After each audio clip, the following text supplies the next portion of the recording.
Hello hello and welcome everyone, welcome to the channel. तो क्या हाल है भाई, मौज मस्ती कर रहे हो कि नहीं? देखो यार, सब्जेक्ट कोई पढ़ो, हिस्ट्री, ज्योग्राफी, मैथ, साइंस पढ़ो मौज मस्ती के साथ। और अपने इस चैनल पे ना अपन यही करते हैं, जो भी पढ़ते हैं भाई मौज मस्ती के साथ पढ़ते हैं, है कि नहीं? जिसने नहीं देखा कमेंट देख लो, एक बार समझ जाओगे। और जो फर्स्ट टाइम आए हो, वेरी वेरी वेलकम हैगा जी। मौज मस्ती के साथ शुरू करते हैं। आज हम पढ़ रहे हैं towns, traders and craft persons. ये क्लास 7 हिस्ट्री का चैप्टर नंबर 6 है। चुटकियों में खत्म कर देंगे, फुल थ्योरेटिकल चैप्टर है, ना ज़्यादा स्टोरीज है ना कुछ है, तो बस फैक्ट ही फैक्ट है यार, तो थोड़ा सुनना पड़ेगा। ठीक है, मेंटली हो जाओ प्रिपेयर। और आज चलो शुरू करते हैं फटाक से हिस्ट्री। तो बात करें मेडिवल पीरियड की। Medieval periods, towns are specified in the function. Towns के अलग अलग फंक्शन थे। कैसे? The types of women include a temple, the types of town, हे भगवान क्या पढ़ रहा हूँ मैं भी। The types of towns included a temple town, administrative center, commercial town और a port town और others। तो टाउन जो थे वो फंक्शन स्पेसिफिक हो गए थे। कैसे?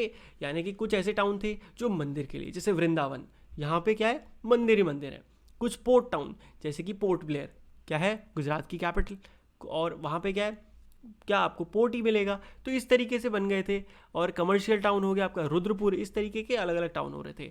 Also sometimes all functions were combined in a single town as well. वहीं पे अगर आप दिल्ली में आ जाओ तो आपको बहुत सारी चीज़ें, वहाँ पे सेंट्रल गवर्नमेंट का टाउन भी है, वहाँ रोड भी अच्छी है, वहाँ बिल्डिंग्स भी हैं एंड बहुत कुछ है। समझ रहे हो ना? तो ये होने लग गया था। अब बात करते हैं एडमिनिस्ट्रेटिव सेंटर्स कैसे हो रहे थे। थंजवुर जो क्या था, चोला चोला एम्पायर, पता है ना आपको? चोला एम्पायर का कैपिटल था, वो एडमिनिस्ट्रेटिव सेंटर था, यानी कि वहां से शासन किया जाता था, रूल किया जाता था। The perennial river Kaveri flows near this beautiful town. अब क्या क्या इसके पर्क्स क्या थे, सिटी का क्यों चूज किया होगा, कुछ तो होगा ना। तो जो पेरेनियल रिवर कावेरी है वो इस ब्यूटीफुल टाउन के आसपास से गुजरती है। Raja Rajeshwar temple was built by king Raja Raja Chola by the architect Kunjaramallan Rajaraja. ये किसने? अब बहुत ही इंपॉर्टेंट भैया, इतना कुछ आ गया बट ध्यान से देखना, सब में राजा राजा चल रहा है। और बहुत इंपॉर्टेंट क्वेश्चन आता है ये जनरल जीके में, मतलब जीके हिस्ट्री सब में ये क्वेश्चन पूछा जाता है कि जो राजा राजेश्वरा टेम्पल है, एक तो ये किसने बनाया? तो किंग राजा राजा चोला। ठीक है। दूसरा, इसका आर्किटेक्ट कौन था? तो कुंजरामलन राजा राजा। तो सब में राजा राजा याद रखना, ठीक है। और तो और देख लो, और एक चीज़ और इंपॉर्टेंट है। और क्या था इस टाउन में?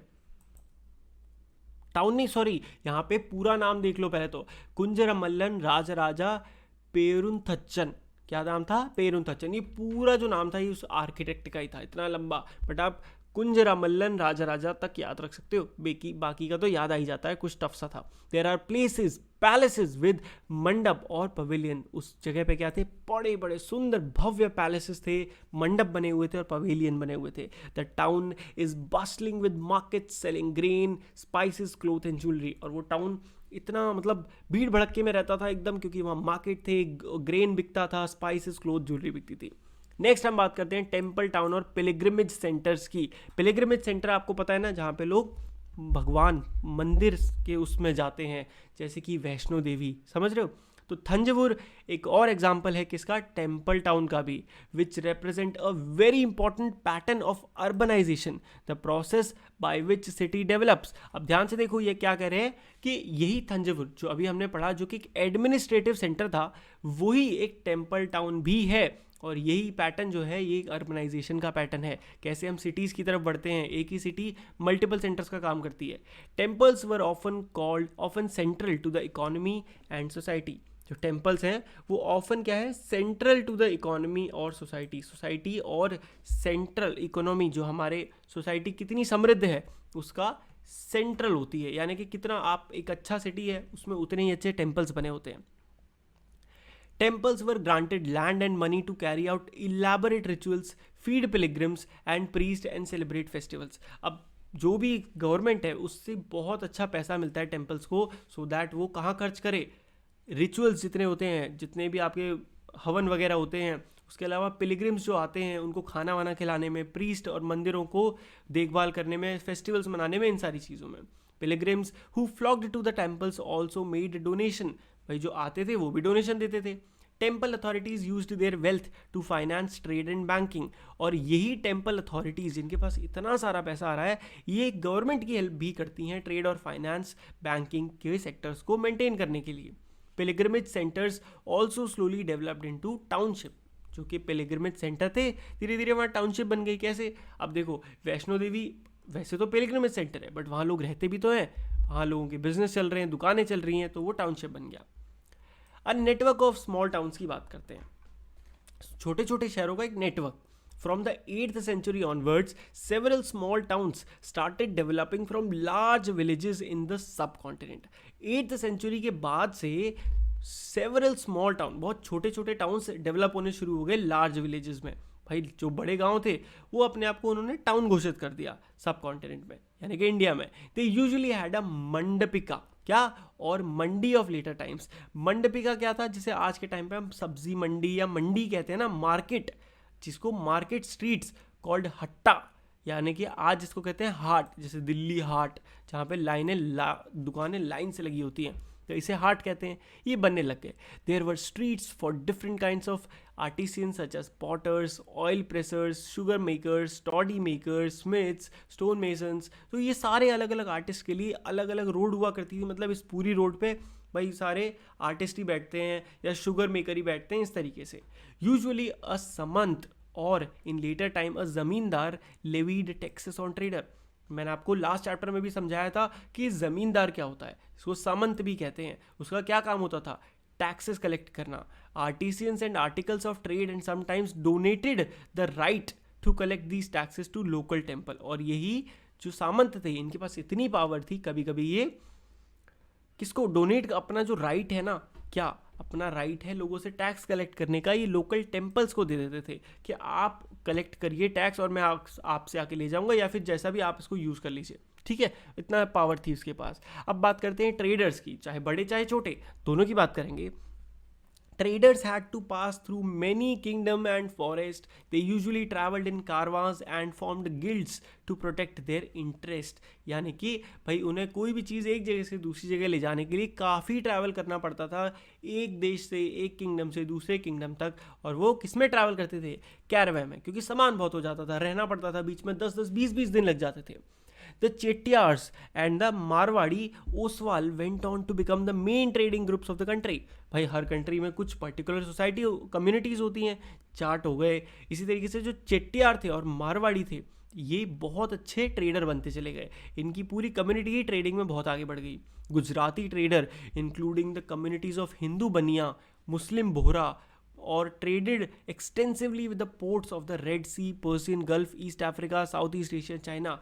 गुजरात के जो भाई लोग थे ना, ट्रेडर्स थे, स्पेशली हिंदू बनिया और मुस्लिम बोहरा, भाई एक्सपर्ट हो गए। इन्होंने पूरे देश के साथ सी रूट के थ्रू बहुत बिजनेस किया, यानी कि वहाँ पे अलग अलग लोग आते थे, ये उनके साथ माल बेचा बेची करते थे। The towns on the west coast were home to Arab, Persian, Chinese, Jewish and Syrian Christian traders. अब town on the west coast, देखो ये ईस्ट है, ये वेस्ट कोस्ट है अपना। तो वेस्ट कोस्ट पे क्या है, जो लोग आते थे वो कहाँ से आते थे? अरब, पर्शिया, चाइना, जूइश, सीरिया, इन सब से आते थे ट्रेडर्स, सीरियन क्रिश्चियन ट्रेडर्स, जो कि अलग अलग सामान लेके आते थे। क्राफ्ट्स की बात करते हैं, टाउन में क्राफ्ट्स कैसे थे? द पंचलास और विश्वकर्मा कम्युनिटी, तो जो पांचाल थे, क्या बोल रहा हूँ मैं, ठीक है, पांचाल्स थे, और यानी कि उनको विश्वकर्मा कम्युनिटी भी कहा जाता है, जो कि जिनमें कौन कौन लोग आते हैं? Gold smith, bronze smith, black smith, mason, carpenter were essential to the building of temple. ये बहुत ही ज़रूरी थे मंदिरों को बनाने के लिए, इनके बिना क्या मंदिर बन जाता? नहीं ना। Weavers such as the Saliyar और Kaikkolars emerged as prosperous communities making donations to the temple. Weavers जो थे ना भाई, ये भी सब क्या है? आर्टिसियंस में ही आ गए। कम्युनिटी कौन सी हुई? सलियार या फिर काइकोकर। ये प्रॉस्पर कम्युनिटीज़ की तरह निकली, यानी कि इनकी पूरी कम्युनिटी काफ़ी अच्छे तरीके से प्रॉस्पर कर पाई, making donation to the temple, और इतने अच्छे से कि ये टेम्पल्स को डोनेट करते थे, पैसे वाले लोग हो गए थे। नेक्स्ट है the architectural splendour of Hampi. Splendour यानी कि ज़बरदस्त खूबसूरती। तो हम्पी की क्या है ज़बरदस्त खूबसूरती, देखते हैं ज़रा। Hampi is located in the Krishna Tungabhadra basin, which formed the nucleus of Vijayanagara Empire, founded in 1336. Vijayanagara Empire जो 1336 में फाउंड हुआ था was extremely popular, बहुत पॉपुलर है, हिस्ट्री में आपने पढ़ा होगा इसके बारे में, है ना। ये कहाँ पे था? हम्पी जो है जगह, वो लोकेटेड है कृष्ण तुंगाभद्रा बेसिन में, जो कि न्यूक्लियस यानी कि सेंटर पॉइंट है विजयनगर का। It was well fortified city. ये पूरा शहर कैसा था? वेल फोर्टिफाइड, यानी कि इसके आसपास दीवारें प्रॉपर बनी हुई थी, महल की तरह बना हुआ था पूरा शहर ही। The architect of Hampi was distinguished by arches, domes and pillared halls with niches for holding sculptures. तो क्या खासियत थी इसकी हम्पी की? कि इसमें आर्चेस थे, यानी कि इस तरीके के गेट थे, डोम, बाहर से डोम बने हुए थे, और उसके अलावा पिलर्ड हॉल थे, हर हॉल में पिलर्स लगे हुए थे with niches for holding sculpture, और हर जो क्या बोलते हैं पिलर था उस पे बड़ी सुंदर सुंदर स्कल्पचर बने हुए थे। Temples were the hub of cultural activities and devadasis. Temple dancers थे, उन्हें क्या कहा जाता था? देवदासीज। वो वहाँ पे परफॉर्म करती थी डेटीज, यानी कि जो मूर्ति थी भगवान की, उनके सामने। Hampi fell into ruin following the defeat of Vijayanagara in 1565 by the Deccani sultan. तो 1565 में जब पूरा विजयनगर एम्पायर ही हार गया था डेक्कनी सुल्तान से, तभी हम्पी को गिरा दिया गया था तोड़ फोड़ करके।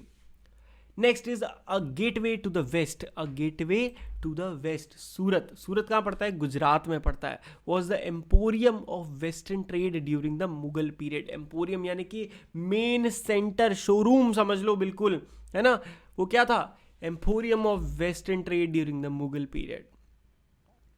In the 17th century, the Portuguese, Dutch and English had their factories and warehouses at Surat.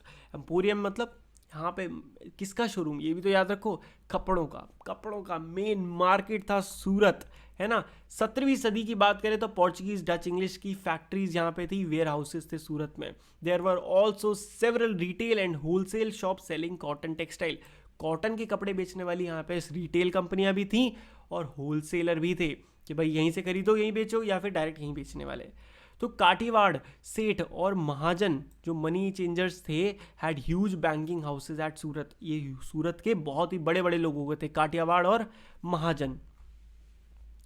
Surat began to decline towards the end of 17th century because, but Surat भी डिक्लाइन की तरफ बढ़ गया 17th सेंचुरी के बाद। क्यों? उसके 3 reason थे। पहला, the loss of markets and productivity because of the decline of the Mughal empire. तो जैसे जैसे मुगल एम्पायर नीचे गिरा, उसी के साथ साथ पूरा मार्केट भी नीचे आ गया। Control of the sea routes by Portuguese. अब मुगल जैसे जैसे नीचे आए, पोर्चुगीज आ गए, फिर अंग्रेज आ गए, तो धीरे धीरे क्या हुआ, इनकी वजह से सी रूट्स कंट्रोल होने लग गए और इंडियन के मार्केट से चले गए। और जो पहले कंपटीशन सूरत का अकेला कोई था ही नहीं, अब वो हो गया था बॉम्बे, यानी कि बॉम्बे में भी टेक्सटाइल मिल्स वगैरह खुल गई थी। चलो अब last, fishing in troubled waters, यानी कि मसूलीपट्टनम के बारे में जानेंगे। द टाउन ऑफ मसूलीपट्टनम और Machilipatnam, literally fish port town, इसको मसूलीपट्टनम की जगह ना मछलीपट्टनम भी लोग कहते हैं। वाई? बिकॉज इट ले on the delta of the Krishna river, और ये लिटरली फिश पोर्ट टाउन है। यहाँ से सबसे ज़्यादा फिश एक्सपोर्ट इंपोर्ट होती हैं, lay on the delta of the Krishna river. Krishna river के डेल्टा पे होता है। The fort at Masulipatnam was built by Dutch. किन्होंने बनाया था? डच ने बनाया था। The competition among various trading groups, the Golconda noble, Persian merchant, Telugu Komati, Chetties और European trader made the city populous and prosperous. अब भाई जहाँ कॉम्पिटिशन है वहां पॉपुलेशन है, ये याद रखना। तो यहां पे आ गया कंपटीशन, इसीलिए बढ़ गई पॉपुलेशन। 1686 और 87 में मुगल एम्परर औरंगजेब ने गोलकोंडा पे अटैक कर दिया था। This caused the European companies to look for alternative, और इसकी वजह से क्या हुआ, यूरोपियन कंपनीज बेचारी घबरा गई। उनको सोचा अब भाई अब तो हमें कहीं और शिफ्ट होना पड़ेगा। Now as the company traders moved to Bombay, Calcutta and Madras, चूंकि आज के टाइम पे चेन्नई है, Masulipatnam lost both its merchant and its prosperity. तो हुआ क्या, जैसी कंपनी अलग अलग कंट्री, अलग अलग सिटी शिफ्ट हो गई, कोई बॉम्बे, कलकत्ता, मद्रास, मसूलीपट्टनम भी वहीं पे अपने मर्चेंट खो बैठा। New towns and trader, the 18th century saw the rise of Bombay, Calcutta and Madras which are nodal cities today. देखो 18वीं सदी में ना जो मर्चेंट, आपका जो ट्रेडिंग बढ़ी वो कौन कौन सिटीज़ में बढ़ी? बॉम्बे, कैलकाटा और मद्रास में, जो अब नोडल सिटीज़ कहलाए, बहुत मेन। द ब्लैक्स और native traders and craft persons were confined here while the white rulers occupied the superior residence of Fort Saint George in Madras और Fort Saint William in Calcutta. अब ध्यान से देखो, 18th सेंचुरी यानी कि वो ब्लैक ईयर था हमारे लिए, वो ब्लैक सेंचुरी थी जिसमें हमारा पूरा country under the British rule था और हमें कंसिडर किया जाता था एज ब्लैक्स, जो कि नेटिव ट्रेडर्स थे, यहाँ के लोकल थे। उनको कहा कन्फाइंड हेयर, यानी कि वो वाइट रूलर्स के अंडर में ही रहते थे और वाइट रूलर्स जो थे सुपीरियर रेजिडेंसेस में रहा करते थे, जैसे कि फोर्ट सेंट जॉर्ज मद्रास में और फोर्ट सेंट विलियम कैलकाटा में, ऐसी जगह वो रहा करते थे। And with this we come to an end to the chapter. फटाफट मेरे को कमेंट करके बता दो भैया किस किस को अच्छे समझ में आ गया, किस किस को समझ में आई चीज़ें। देखो यार, कभी कभी आप सोचते होंगे भैया यार ये तो बहुत ही कम पढ़ा है आपने, चैप्टर बहुत बड़ा था, but trust me on it. आप एक बार ना नेक्स्ट एक वीडियो जो मैं डालता हूँ हमेशा, इसके बाद क्वेश्चन आंसर्स की, एक बार वो जाके देखो NCERT questions to the point, बिल्कुल जो आपको इस पीडीएफ में पढ़ा रहा हूँ ना, या जो इस वीडियो में आपने पढ़ा है एग्जैक्ट आपको क्वेश्चंस मिलेंगे और आप आंसर दे पा रहे होंगे। Why? Because you have studied just now. और आप सोचो कि यार भैया बिल्कुल सही बोल रहे थे यार, बिल्कुल हमने वही पढ़ा है जो क्वेश्चंस में पूछा जा रहा है और जितना चैप्टर में इंपॉर्टेंट है। तो ये पूरी सीरीज ही ऐसी है यार, तो फटाफट कमेंट करके दिल जान से अपने लोगों दोस्तों को शेयर कर दो कि भाई मज़ा आ रहा है पढ़ने में, भैया चिल मारो आप, हम आपके साथ हैं और आप टेंशन मत लो। ठीक है जी, चलो मैं ले भी नहीं रहा, सब्सक्राइब मार दो फटाक से, वीडियो को लाइक कर दो और मिलते हैं आपसे अगली वीडियो में। तब तक के लिए goodbye, take care and मौज मस्ती करते रहिए।